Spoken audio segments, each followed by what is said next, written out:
magandang araw mga sangkay. Welcome back po sa aking YouTube channel. For today's video ay mag-share na naman ako sa inyo ng recipe. Ito po yung recipe ng aking raisin cheese milk. Pero bago po tayo magsimula ay shoutout muna sa aking 12,900 subscribers mga sangkay. Maraming salamat po sa suporta nyo sa aking YouTube channel. At pakishare at like na rin po ng video ito. At kung kayo po ay hindi pa nakapag-subscribe, subscribe mo na rin ang aking channel mga sangkay. Pinutin mo na rin ang bell button para kayo laging updated sa mga upload ko pang mga video. So yung mga sangkay, simulan na natin ang paggawa ng raisin cheese milk. Ang unang ingredients ay asukal. Bali gumamit ako ng light brown sugar. Pwede po kayong gumamit ng white sugar kung white sugar lamang po ang available nyo ang asukal na gagamitin. Sunod ay asin. Next ay powder milk. Vanilla. So yung ating vanilla pala, pwede pong optional lamang po yung ating vanilla. Pwede po kayong maglagay, pwede rin pong hindi. Egg yellow food color. Tansyahin nyo na lamang po kung gaano kadilaw yung inyong gusto. Sunod na ingredients natin, margarine. Next ingredients, shortening. Sunod natin ilalagay ay tubig. At ang sunod natin gagawin kapag nailagay nyo na yung mga ingredients na aking nabanggit ay mix muna natin. Tunawin natin ng maayos yung ating asukal at saka yung asin.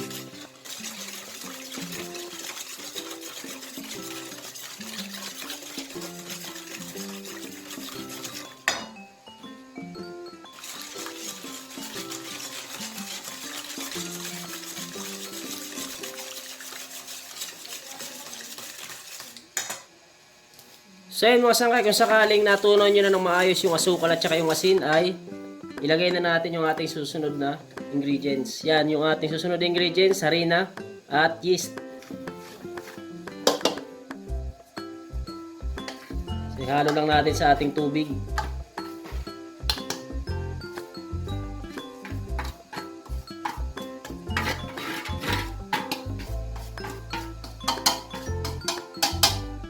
At ayan, kapag nailagay nyo na yung harina, bali bubuuhin lang natin yung ating minamasa. Nga pala mga sangkay, bali gagamit tayo ng makina para sa pagpapakinis ng ating dough.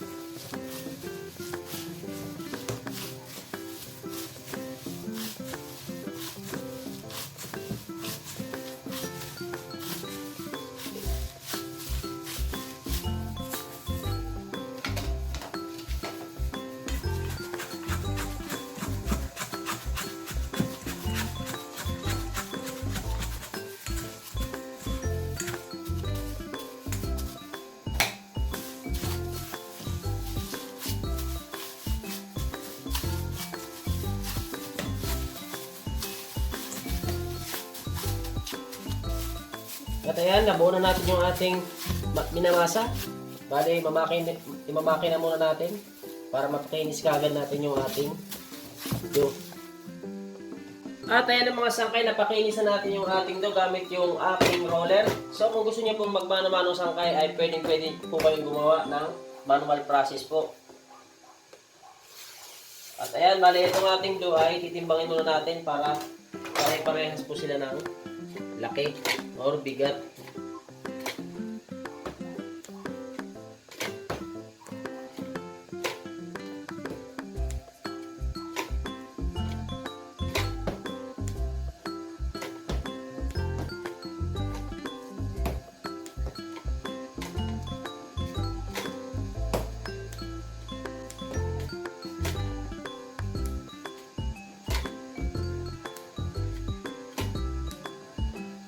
At ayan, bali sa ating kalahating kilo ay makakagawa tayo ng 19 piraso na tinapay.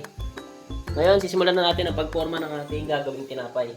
So, unang step natin ay ayan, ganyanin muna natin yung ating masa.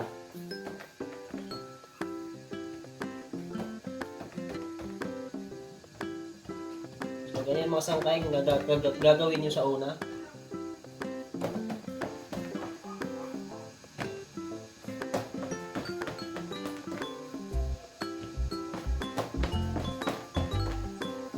Bale, tutupiin nyo lang. Ayan, ganyan.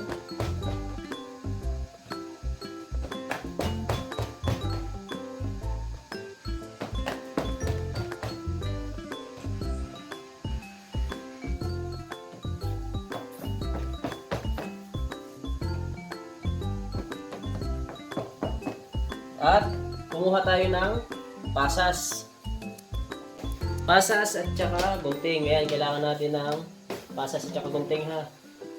At kailangan din natin ng rolling pin at saka margarine. So ngayon sisimulan na natin ang pagporma ng ating gagawing tinapay. Yan, bale dito ay rolling pin muna natin. Bale, ninipinan muna natin yung ating dough.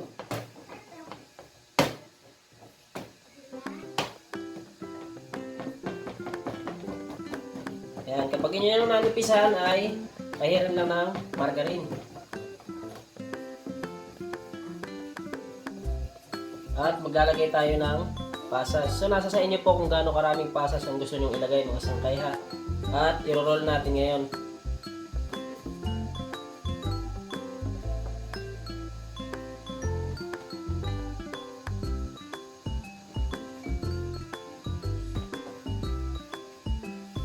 Yan at hiwaan natin. Kung wala po kayong gunting ay pwede kayong gumamit ng cutter. Yan, ganyan po yung paghiwa natin.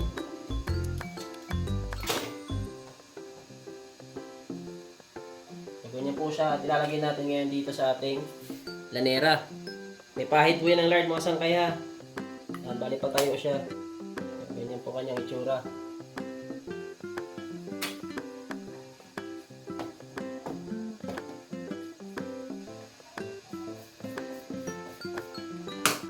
Maglagay tayo ng konting margarine sa ating lamesa para hindi dumikit. Ulit.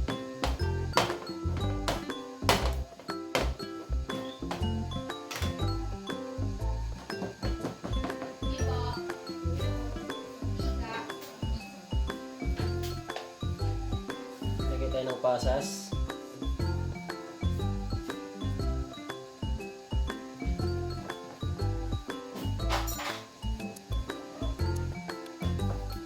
At ito naman kung guntingin mo gagamitin. So guguntingin nyo lang.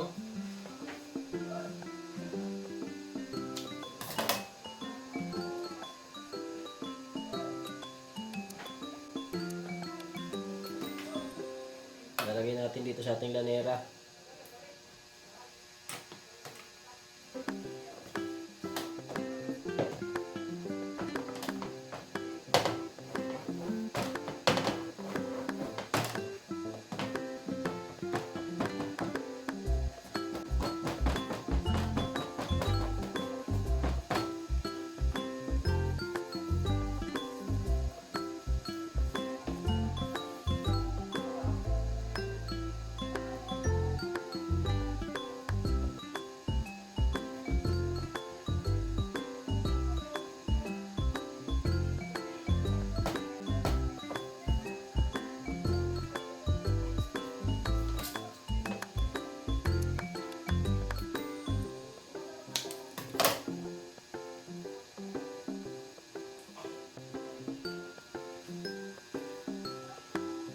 At ayan na yung ating tinapay mga sangkay. Once na naporma nyo ng inyong tinapay ay huwag po munang kalimutan paalsahin bago nyo isalang. So ito pala yung ating ginamit dito ay gunting. Yan yung pag forma natin dyan, gunting yung ating ginamit.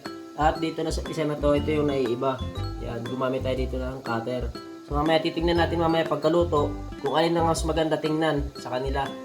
Kung gunting ba or cutter yung mas magandang gamitin para sa pagporma sa kanila. Ayan, bali abangan lamang po natin kung ilang minuto or oras ating paalsahin yung ating tinapay bago natin isalang. At ngayon mga sangkay, ayan na po yung ating pinapaalsa tinapay. Bali umabot po ng 1.5 oras yung ating pagpapaalsa bago po natin isalang. So ngayon mga sangkay, isasalang na po natin yung ating ginawang tinapay. Ang init ng ating oven is 180 degrees Celsius at katamtaman lamang po yung lakas ng apoy ng ating gagamitin. Sabangan lamang po natin mga sangkay kung ilang minuto natin lulutuin.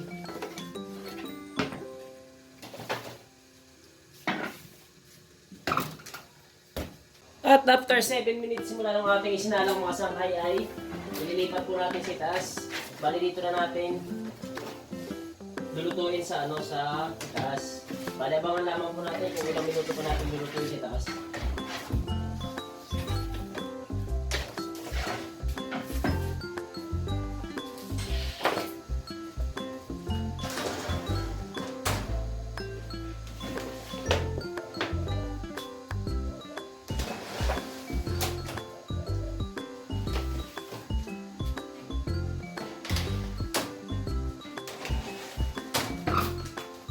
At after 7 minutes, mga sangkay, simula ng ating ililipat, ay alisin na po natin. Ayan. Bale, linuto natin sa baba ng 7 minutes at 7 minutes itaas. Bale, 14 minutes po natin linuto yung ating tinapay. So, ayan po siya. At, palamigin lamang po natin bago natin lagyan ng toppings. Yung ating linutong tinapay mga sangkay, ayan, ito na po yung magkaibang design niya. Ito po yung ginamitan natin ng slicer at ito naman yung sa may gunting. So pili na lamang po kayo kung anong pang design ang inyong gustong gamitin. Pero para sa akin parang mas maganda po yung gunting. So bali lalagyan lang po natin to ng condense at saka keso sa ibabaw bago natin i-display.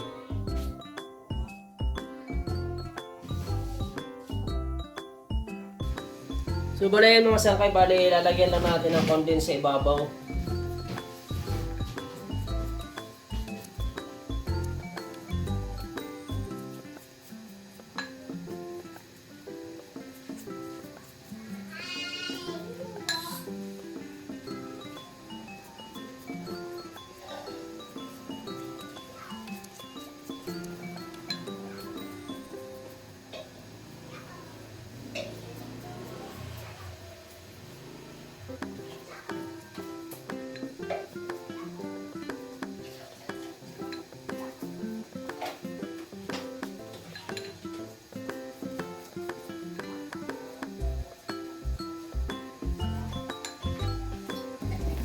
At ang ating next na ilalagay ay cheese.